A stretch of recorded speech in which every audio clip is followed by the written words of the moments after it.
Hello dear students, welcome back to our channel science meter 10th। कैसे हो आप सभी? तो आई नो आप सभी आज बहुत ज़्यादा रिलैक्स हो गए, चिल कर रहे होगे, क्योंकि ऑब्वियसली आपके मेजर एग्जाम सारे खत्म हो चुके हैं। So first of all congratulations on that thing कि आपके major exams, I know computer का बचा होगा कुछ लोगों का जिन्होंने लिया होगा, so all the best to them. And maths के साथ जनरली सब खत्म हो गया अभी, मतलब मेजर सब्जेक्ट्स। सो आपकी बहुत अच्छे रिजल्ट्स आएंगे, पहले तो कोई टेंशन आपने लेनी है नहीं, ठीक है? डो नॉट वरी, मॉडरेशंस होगी। एंड मैं सभी को बता दूं कि सीबीएसई की ऑफिशियल आंसर की के लिए आप सभी को वेट करना पड़ेगा, बिकॉज उसी पे आप रिलाई कर सकते हैं कम्प्लीटली, क्योंकि कई बार क्या होता है कि मॉडरेशंस की जाती है और कुछ और आंसर्स को भी एक्सेप्टेबल माना जाता है। So have to wait for that, okay? तो चलिए आज मैं लेके आया हूँ आप सभी के लिए आज का जो कंडक्ट हुआ था आपका मैथ्स का एग्ज़ाम 11 मार्च 2024 का। आपका सेट है 30/1/1 के डिटेल्ड सॉल्यूशंस। ये मैथमेटिक्स स्टैंडर्ड है। तो आइए चलिए जल्दी से देखते हैं फर्स्ट क्वेश्चन का आंसर, लेकिन उससे पहले request to please like share and subscribe to this channel, because आगे बहुत सारी आंसर कीज आएंगी तो वो आपकी मिस ना हो जाए। तो चलिए शुरू करते हैं सेक्शन ए के साथ। पहला क्वेश्चन का कह रहा है, if the sum of zeros of the polynomial p x equal to 2x/4 minus k root 2x plus 1 is root 2, then the value of k is. तो इसका देखिए सोल्यूशन बहुत ईजी है। सबसे पहले तो मैंने पॉलिनोमियल लिख दिया 2x² minus k root 2x plus 1, right? ये जो हमें गिवन था। और अब हमें कोएफिशिएंट ऑफ x² को हमेशा 1 बनाना होता है whenever we deal with quadratic equations. तो मैं इसको डिवाइड बाय 2 कर दूंगा, तो मेरे पास क्या आ जाएगा, x² minus k root 2/2x plus half. And अब मैं फॉर्मूला लगा दूंगा, मुझे गिवन है कि सम ऑफ जीरोज यानी alpha plus beta is root 2 and alpha plus beta is minus b by a. तो root 2 equal to minus b by a, यहाँ पे बी क्या आ जाएगा हमारा, माइनस के रूट 2/2। सब्स्टिट्यूट कीजिए और फिर कंपेयर करेंगे 2 root 2 equal to k root 2, तो हमारा आंसर आ जाएगा 2। So the correct answer is k equal to 2। तो यहाँ पे आपका B option is the right answer. Next, if the probability of a player winning a game is 0.79, तो उसकी probability of losing the same game, we know the sum of probabilities is always equal to 1। तो अगर winning का ये है तो losing का 1 minus 0.79 that is 0.21। तो यहाँ पे जो करेक्ट आंसर हो जाएगा that is option number D, 0.21। Next, if roots of the equations ax² plus bx plus c are real and equal, then which of the following relations is true. Real and equal पे क्या होता है, discriminant 0 हो जाता है, यानी b² minus 4ac equal to 0। तो यानी b² इक्वल टू 4ac, तो यानी ac इक्वल टू b²/4। अब थोड़ा सा मैनिपुलेशन तो कर सकते हो इधर उधर ले जाकर, तो C option is the right answer यहाँ पे। Next, in an AP if the first term a equal to 7 and the term an is 84 and the sum of the first n terms sn equal to 2093/2, then the value of n is. ये भी बहुत simple है यार, फॉर्मूले लगाने आपने, ठीक है? ध्यान से देखिए यहाँ पे जो है फॉर्मूला लगेंगे, ए एन का क्या लगेगा, a plus n minus 1 d equal to 84, ठीक है? a 7 गिवन है, n माइनस 1 डी को ऐसे ही रहने दो, तो यानी n माइनस 1 डी की वैल्यू क्या आ जाएगी, 84 माइनस 7 दैट इज 77, करेक्ट? और आपको एस एन गिवन है, एस एन का फॉर्मूला क्या होता है, sum of n terms n/2 into 2a plus n minus 1 d equal to 2093/2। अब n माइनस 1 डी की डायरेक्टली वैल्यू 77, यहाँ से सब्स्टिट्यूट कर दो, दोनों को ऐड करो, सब्ट्रैक्ट करो, n की वैल्यू कितनी आ जाएगी, 23। क्या बात समझ में आती, डिवाइड करना ना आपको, तो 23 आ जाएगी वैल्यू। तो C option is the right answer. Next, if two positive integers p and q can be expressed as p equal to 18a² b4 and q equal to 20a³ b², then a and b are prime numbers, okay? then LCM of p, q is, देखिए ये बहुत ही easy question है, आप इसको elimination से भी कर सकते हो, मतलब जिनको नहीं भी आ रहा कॉन्सेप्ट समझ, एलिमिनेशन से कर लो यार, आपको सारे ऑप्शंस समझ में आ रहे हैं, करेक्ट? तो आप एक एक का एलिमिनेशन लगा के करिए और आपको इजीली आंसर इसका पता लग जाएगा कि इसका आंसर है डी ऑप्शन, 180a³ b4, क्योंकि लोएस्ट कॉमन मल्टीपल होना चाहिए। तो a² का मल्टीपल a³ हो सकता है अगर a को मल्टीप्लाई करूँ a² के साथ, b⁴ का भी b⁴ मल्टीपल हो सकता है अगर 1 से मल्टीप्लाई होगा, और 18 का ऑब्वियसली मल्टीपल है 180, ठीक है? बात समझ में आ रही है? तो डेफिनेटली 180a³ b4 हो जाएगा इसका आंसर। आगे बढ़ते हैं, AD is a median of triangle ABC with vertices 5, -6, 6, 4 and 0, length AD equals to. अब आप एक ट्राइंगल बनाओ, सबसे पहले ABC, उसके अंदर सारे कोऑर्डिनेट्स लिखो, फिगर बनाया करो ऐसे क्वेश्चंस में, और मीडियन क्या है, AD। What is median, which divides the base into two equal halves, यानी D is a mid point.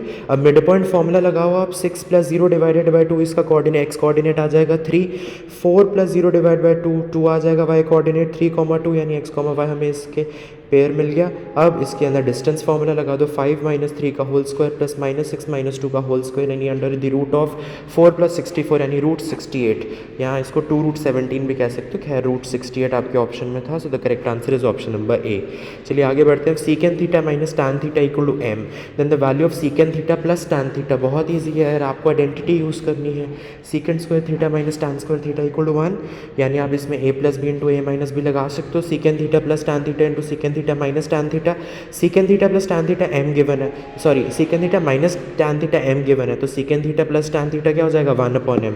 ठीक है, तो यहाँ पे ऑप्शन आपका करेक्ट हो जाएगा C option. Next, from the data 1, 4, 7, 9, 16, 21, 25 if all the even numbers are removed then the probability of getting at random a prime number.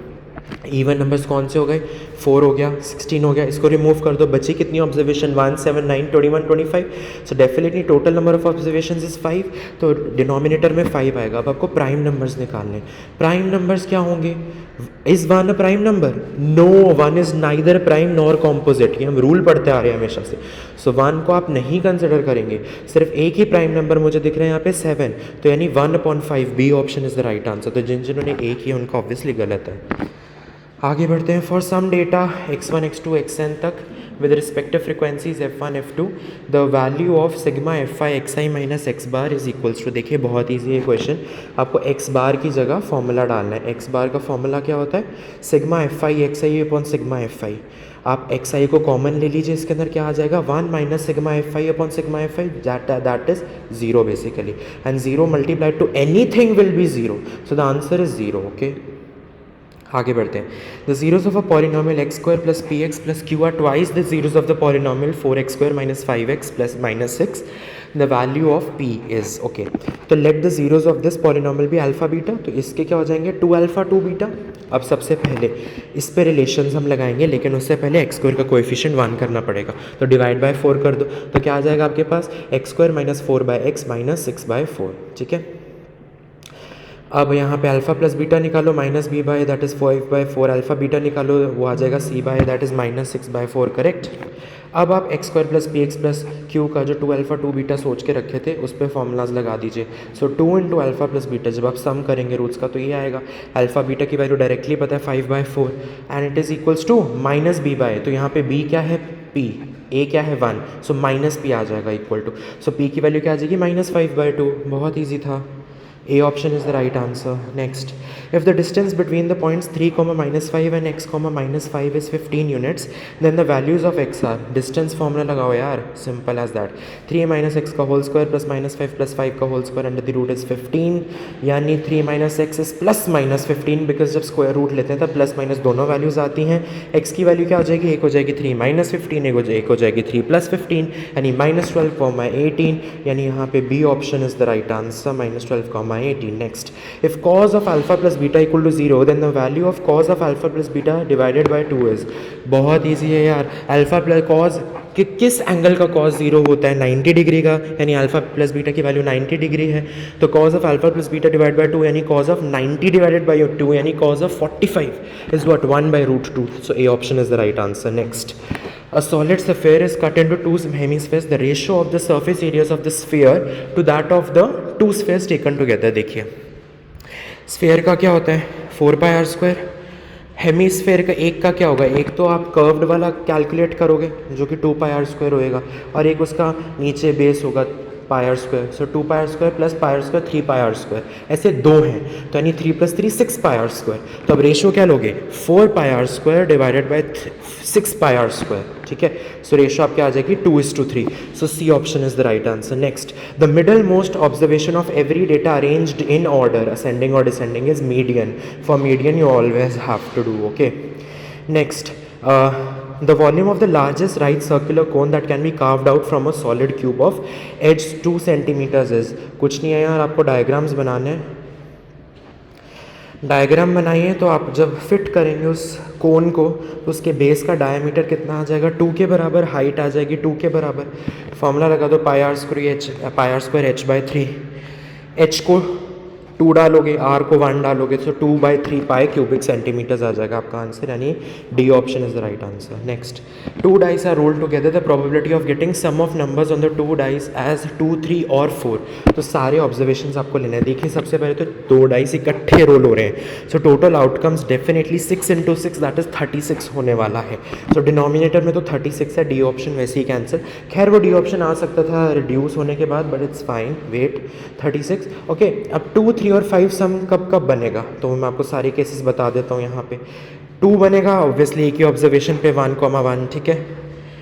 3 बनेगा 1,2, 2,1 पे, और 5 बनेगा इन 4 ऑब्जर्वेशंस पे 1,4, 2/3, 2,3, 3,2 एंड 4,1। तो टोटल ऑब्जर्वेशंस कितनी होगी, 1, 2, 3, 4, 5, 6, 7, 7/36 is the right answer, A option. Next, the center of a circle is at 2,0. If one of the diameter is at 6,0, the other end of the diameter is at, बहुत easy है, diagram बनाओ अपने आप answer पाओ। 2,0 centre है, अगर एक 6,0 पे दूसरा एंड को लेटेस्ट से x, y, वी नो जो सेंटर होता है वो ऑब्वियसली मिडिल पॉइंट होता है, तो मिड पॉइंट फॉर्मूला लगा दो यार, x + 6/2 इज 2, तो x आ जाएगा -2, y + 0 divided by 2 is equal to 0, so y आ जाएगा 0, सो पॉइंट हो जाएगा हमारा x, y कितना हो जाएगा -2,0।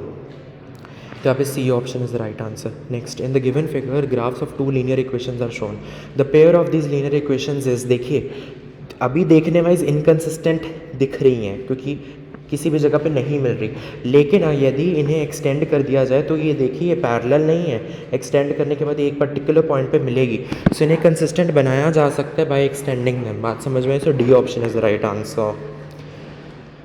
Next, assertion reason finally the last two, the tangents drawn at the end points of a diameter of a circle are parallel। जी हाँ, बिल्कुल सही बात है। रीज़न कह रहा है diameter of a circle is the longest chord। देखिए ये सही स्टेटमेंट है, but it is not the correct explanation, because correct explanation lies in the fact that the point at which the tangent touches the radius, okay, angle 90 degree होता है, दोनों का sum लोगे 180 degree, interior angles alternate interior angles का sum लोगे 180 degree होगा, which implies that the angles the lines are parallel. आपने proof में भी पढ़ा होगा।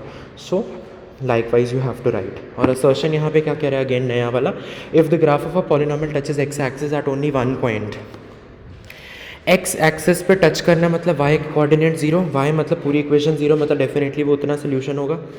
Then the polynomial cannot be a quadratic polynomial. अगर सिर्फ एक पॉइंट पे टच हो रहा है ना तो एक ही 0 होगा, और हर पॉलिनोमियल जिसकी डिग्री n होती है can have at most n zeros, ठीक है।